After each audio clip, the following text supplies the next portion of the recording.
Hi friends. இன்னைக்கு இந்த வீடியோல நம்ம எதை பத்தி பார்க்க போறோம் அப்படினு கேட்டிங்கனா சர்க்யூட் பிரேக்கர்ல அடுத்த டைப்பான OCB அதாவது வந்து ஆயில் சர்க்யூட் பிரேக்கர்னா என்ன அப்படினு சொல்லி பார்க்க போறோம். சோ இந்த ஆயில் சர்க்யூட் பிரேக்கர் அப்படிங்கிறது பாத்தீங்கன்னா ஆபரேஷன் வந்து ரொம்ப சிம்பிளாக இருக்கும். இந்த ஆயில் சர்க்யூட் பிரேக்கர் பொதுவா வந்து ஏர் சர்க்யூட் பிரேக்கர் வந்து எதுக்காக வந்து ரீப்ளேஸ் பண்றாங்க? பொதுவா வந்து ரீப்ளேஸ் பண்ணிடுவாங்க. பட் எதுக்காக ரீப்ளேஸ் பண்றாங்க அப்படினு கேட்டிங்கனா ஆயில் உள்ள இன்சுலேட்டிங் ஸ்ட்ரென்த் அதாவது வந்து டயலெக்ட்ரிக் ஸ்ட்ரென்த் அப்படிங்கிறது பார்த்தீங்கன்னா வந்து ஏரை கம்பேர் பண்ணும்போது சம்வாட் வந்து அதிகமாகவே தான் இருக்கும். ஸோ அதனால் வந்து அந்த மாதிரி சமயங்களில் அந்த மாதிரி இன்சுலேட்டிங் ப்ராப்பர்ட்டி அதிகமாக எந்த இடத்துல வந்து தேவைப்படுதோ அந்த மாதிரி இடங்களில் பார்த்தீங்கன்னா இந்த ஆயில் சர்க்யூட் பிரேக்கர் அப்படிங்கிறது யூஸ் பண்ணுறாங்கிறது வந்து தெரிஞ்சுக்கோங்க முதல் விஷயம். ஸோ நான் ஏர் சர்க்யூட் பிரேக்கர் சொன்னப்போ வந்து ஆயில் சர்க்யூட் பிரேக்கரை வந்து ஃபயர் ஹசார்ட் ப்ராப்ளம்காக வந்து ரீப்ளேஸ் பண்ணுறதா சொல்லியிருந்தேன். பட் அந்த ஃபயர் ஹசார்ட் ப்ராப்ளமை தவிர்த்துட்டு நம்ம வந்து இன்சுலேட்டிங் ப்ராப்பர்ட்டி வந்து அதிகமாக இருக்கிற மாதிரியான ஒரு விஷயத்தை பார்த்தோம் என்று சொன்னால் இந்த ஆயில் சர்க்யூட் பிரேக்கர் அப்படிங்கிறத ஏசிபிக்கு பதிலாக வந்து யூஸ் பண்ணிக்கலாம் அப்படிங்கிறத தெரிஞ்சுக்கோங்க. ரொம்ப முக்கியமான விஷயம். ஓகேவா?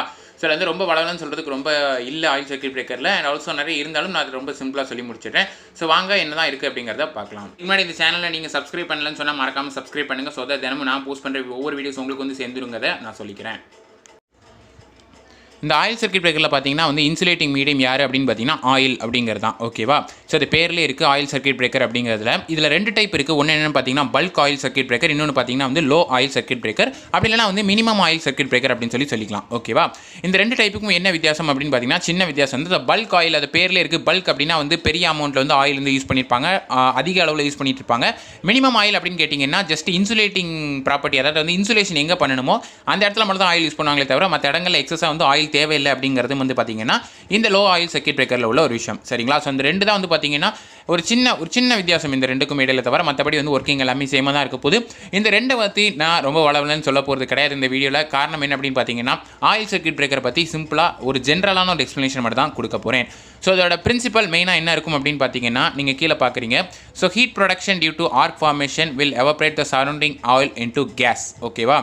ஆயில் அதாவது பொதுவாக வந்து சர்க்யூட் பிரேக்கரோட வேலை என்னென்னு பார்த்தீங்கன்னா ஆர்க்கை வந்து குவென்ச் பண்ணுறது தான். அதாவது வந்து மூவிங் கான்டாக்ட்லேருந்து ஃபிக்ஸட் கான்டாக்ட்லேருந்து மூவிங் கான்டாக்ட் வந்து விலகி வந்ததுக்கப்புறம் என்ன ஆகுன்னு பார்த்தீங்கன்னா இடையில உள்ள கண்டக்ஷனால் என்ன ஆகுது அப்படின்னு பார்த்தீங்கன்னா சுற்றி உள்ள ஏர் வந்து அயனைஸ் ஆகிறதால ஒரு ஆர்க் அப்படிங்கிறது வந்து ஃபார்ம் ஆகுது இல்லையா? அந்த ஆர்க்கை குவென்ச் பண்ணுறது தான் நம்மளோட வேலை. சர்க்யூட் பிரேக்கரோட வேலையே வந்து அதுதான். ஸோ ஒரு டைப் ஆஃப் சர்க்யூட் பிரேக்கர் வந்து ஒவ்வொரு விதமாக வந்து பண்ணிட்டு இருந்துச்சு. பட் இந்த ஆயில் அப்படிங்கிறது எப்படி பண்ணுது அப்படின்னு பார்த்தீங்கன்னா இந்த ஆயில்குள்ளேயே தான் வந்து இந்த ஆர்க் ஆக்சுவலாக வந்து ஃபார்ம் ஆகுங்கிறத தெரிஞ்சுக்கோங்க. முதல் விஷயம் ரொம்ப ஆச்சரியமான விஷயம். ஸோ அது எப்படி அப்படிங்கிறத நான் அடுத்ததாக கன்ஸ்ட்ரக்ஷனில் தெளிவாக சொல்கிறேன் வாங்க. ஸோ இதோட கன்ஸ்ட்ரக்ஷன் என்ன அப்படின்னு சொல்லி பார்க்குறீங்க. ஸோ ஒரு பெரிய ஒரு சேம்பர் மாதிரி இருக்குது இல்லையா? ஸோ வெளியில் இருந்து பாருங்கள். ஸோ இதோட அவுட்டர் சேம்பர் ஒன்று இருக்குது. உள்ளே யார் இருக்கா அப்படின்னு பார்த்தீங்கன்னா இது வந்து ஃபிக்ஸட் கான்டாக்ட் அப்படின்னு சொல்லுவாங்க. அண்ட் ஆல்சோ கீழே இருக்கிறது பார்த்தீங்கன்னா மூவிங் கான்டாக்ட் அப்படின்னு சொல்லுவாங்க. ஓகேவா? நான் வந்து எழுதியிருக்கேன், உங்களுக்கு பார்த்தாலே தெரியும். உள்ளே இருக்கக்கூடிய மீடியம் என்னென்னு பார்த்தீங்கன்னா ஆயில். ஸோ ஆயில் தான் வந்து என்னென்னு பார்த்தீங்கன்னா டயலெக்ட்ரிக் மீடியம். ஓகேவா? ஸோ இப்போ என்ன ஆகுது அப்படின்னு பார்த்தீங்கன்னா வெளியில் இருக்கிறது இது வந்து கண்டக்டர்ஸ் அப்படின்னு சொல்லுவாங்க. அண்ட் இதில் வந்து புஷ்ஷிங்ஸ் அப்படிங்கிறது வச்சிருப்பாங்க. ஆக்சுவலாக நான் வந்து வரையல. சரிங்களா?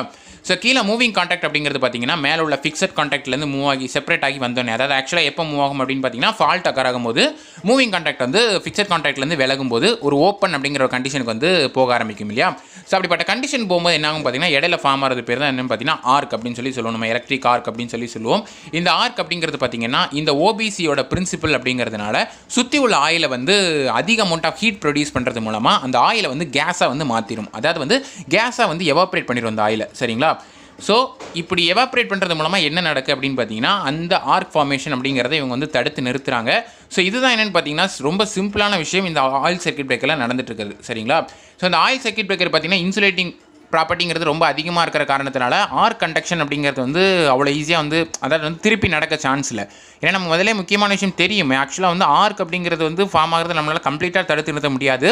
ஆக்சுவலாக நேச்சுரலாகவே ஃபார்மேஷன் ஆகும் ஆர்க் அப்படிங்கிறது. பட் எவ்வளோ சீக்கிரம் நம்ம அதை வந்து குவிஞ்ச் பண்ணுறோம், எவ்வளோ சீக்கிரம் நம்ம வந்து அதை வந்து செப்பரேட் பண்ணுறோம் அப்படிங்கிறதான்னு பார்த்தீங்கன்னா நம்மளோட முக்கியமான வேலையாக இருக்கும். இந்த சர்க்யூட் பிரேக்கரோட வேலையாக இருக்கும் அப்படிங்கிறதையும் தெரிஞ்சுக்கோங்க. ஓகேவா? ஸோ நான் சொன்ன மாதிரி இந்த ஆர்க்லேருந்து வரக்கூடிய ஹீட் அப்படிங்கிறது ஆயிலை வந்து எவாப்ரேட் பண்ணுது கேஸாக. ஸோ தட் அதுக்கப்புறம் என்ன ஆகுதுன்னு பார்த்தீங்கன்னா அந்த கேஸோட ப்ராப்பர்ட்டிஸ்னால இந்த ஆயில் அப்படிங்கிறது வந்து இந்த ஆர்க் அப்படிங்கிறது வந்து திரும்ப ஃபார்ம் ஆகாமல் தடுத்து நிறுத்தப்படுது அப்படிங்கிறதையும் தெரிஞ்சுக்கோங்க. ஸோ இந்த ஆயில் சர்க்யூட் பிரேக்கர் உள்ள அட்வான்டேஜ்லாம் என்ன அப்படின்னு பார்த்தீங்கன்னா நான் அந்த வீடியோட ஸ்டார்டிங்கில் ஒரு பாயிண்ட் சொல்லியிருந்தேன். அது என்ன அப்படின்னு பார்த்தீங்கன்னா அதாவது வந்து இந்த ஆயிலோட டயலெக்ட்ரிக் ஸ்ட்ரென்த் அப்படிங்கிறது பார்த்தீங்கன்னா ஏரை கம்பேர் பண்ணும்போது ரொம்பவே வந்து அதிகமாக இருக்கும். சரிங்களா? ஸோ அதனால் வந்து ஏர் சர்க்யூட் பிரேக்கர் இதை வச்சு ரீப்ளேஸ் பண்ணிக்கலாம். அண்ட் ஆல்சோ இன்னொரு அட்வான்டேஜ் என்ன அப்படின்னு பார்த்தீங்கன்னா இதோட கன்ஸ்ட்ரக்ஷன் ரொம்ப சிம்பிளாக இருக்கும், ரொம்ப வந்து காம்ப்ளெக்ஸாக இருக்காது அப்படிங்கிறது ஒன்று. அடுத்ததான் என்ன அப்படின்னு பார்த்தீங்கன்னா இந்த ஆயில் சர்க்யூட் பிரேக்கரில் வந்து ஆர்க் ஃபார்ம் ஆகும் பொழுது இந்த ஹீட் ப்ரொடியூஸ் ஆகிறதுனால அந்த ஆயில் வந்து கேஸாக மாறும் இல்லையா? அப்படி கேஸாக மாறும்போது என்ன ஆகுது அப்படின்னு பார்த்தீங்கன்னா, பொதுவாக ஹைட்ரஜன் கேஸ் அப்படிங்கிறது வந்து ரிலீஸ் ஆச்சுன்னா அந்த ஹைட்ரஜன் கேஸ் வந்து இந்த மாதிரி ஆர்க் குவென்ச்சிங்க்கு வந்து ரொம்பவே வந்து ஹெல்ப் பண்ணும் அப்படிங்கிறதும் வந்து இதில் ஒரு அட்வான்டேஜ். ஓகேவா?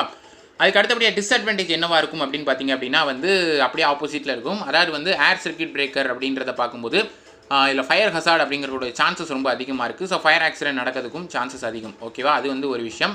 அதாவது வந்து ஜஸ்ட் இந்த டிஸ்சார்ஜ் அப்படிங்கிறது வந்து அதிகமாக நடக்கலாம். ஓகேவா? அண்ட் இன்னொரு விஷயம் என்ன அப்படின்னு பார்த்தீங்கன்னா, கார்பனைஸ்ட் கேஸ் அப்படிங்கிறது வந்து இந்த ஆயிலேருந்து ப்ரொடியூஸ் ஆச்சு என்று சொன்னால் இது என்ன பண்ணும் அப்படின்னு பார்த்தீங்கன்னா, ஆயிலோட டைஎலக்ட்ரிக் ஸ்ட்ரென்த்தை பொதுவாக வந்து குறைச்சிரும். ஓகேவா? அந்த குறைக்கிறது மூலமாக ஸோ நமக்கு டிஸ்அட்வான்டேஜ் அப்படிங்கிறது வந்து வந்துட்டுருக்கும் அப்படிங்கிறதையும் தெரிஞ்சுக்கோங்க. சரிங்களா? ஸோ கடைசியாக இதில் உள்ள மெயின்டெனன்ஸ் என்னவாக இருக்கும் அப்படின்னு பார்த்தீங்கன்னா, மெயின்டைன் பண்ண வேண்டியது வந்து பெரிய வேலையாக இருக்காது. பட் ஒரே ஒரு ரிஸ்க் என்ன அப்படின்னு பார்த்தீங்கன்னா, இந்த ஆயிலை வந்து அப்பப்போ வந்து நம்ம வந்து செக் பண்ணிவிட்டு ரீப்ளேஸ் பண்ண வேண்டிய வேலைகள் வந்து கொஞ்சம் அதிகமாக இருக்கும் அப்படின்னு சொல்லுவாங்க. காரணம் என்ன அப்படின்னா, அந்த ஆயிலோட ப்ராப்பர்ட்டிஸ் அப்படிங்கிறது வந்து நம்ம சொன்ன மாதிரி டைஎலக்ட்ரிக் ஸ்ட்ரென்த்துங்கிறது அதிகமாக இருந்து கரெக்டாக இருந்தால் மட்டுமே தான் அதோட ஒர்க்கிங் எஃபிஷியன்சிங்கிறது வந்து அதிகமாக இருக்கும். ஸோ ஆயிலை வந்து நம்ம அப்பப்போ வந்து செக் பண்ணி மெயின்டைன் பண்ணி ரீப்ளேஸ் பண்ண வேண்டி இருக்கும் அப்படிங்கிறதையும் தெரிஞ்சுக்கோங்க. இது வந்து OCB அப்படிங்கிறதுல உள்ள ஒரு முக்கியமான விஷயம், ஒரு முக்கியமான ஒரு மெயின்டெனன்ஸ் அப்படிங்கிறது. அது ஒன்று தானே தவிர மற்றபடி பெரிய ரிஸ்க் ஒன்றும் இதில் கிடையாதுங்கிறதையும் தெரிஞ்சுக்கோங்க. ஸோ இதான் ஒரு சிம்பிளான வீடியோ தான், ரொம்ப வேகமாக சொல்லி முடிச்சாச்சு. ஸோ இந்த வீடியோ பிடிச்சா லைக் பண்ணுங்கள், ஷேர் பண்ணுங்கள், கமெண்ட் பண்ணிக்கிட்டே இருங்க. நம்ம சேனலை மறக்காமல் சப்ஸ்கிரைப் பண்ணுங்கள். ஸோ தட் நான் போஸ்ட் பண்ணுற தினமும் போஸ்ட் பண்ணிட்டு இருக்க ஒரு வீடியோஸ் உங்களுக்கு வந்து சேர்ந்துருங்க. அதை சொல்லிக்கிறேன். ட்விட்டர், இன்ஸ்டாகிராமோட அக்கௌண்ட்டோட லிங்க் வந்து டிஸ்கிரிப்ஷனில் கொடுத்துருக்கேன். போங்க ஃபாலோ பண்ணுங்கள். அங்கேயும் உங்கள் சஜஷன்ஸை சொல்லிட்டே இருங்க. So see you guys in the next video. Until then, bye, cheers and thank you so much for watching.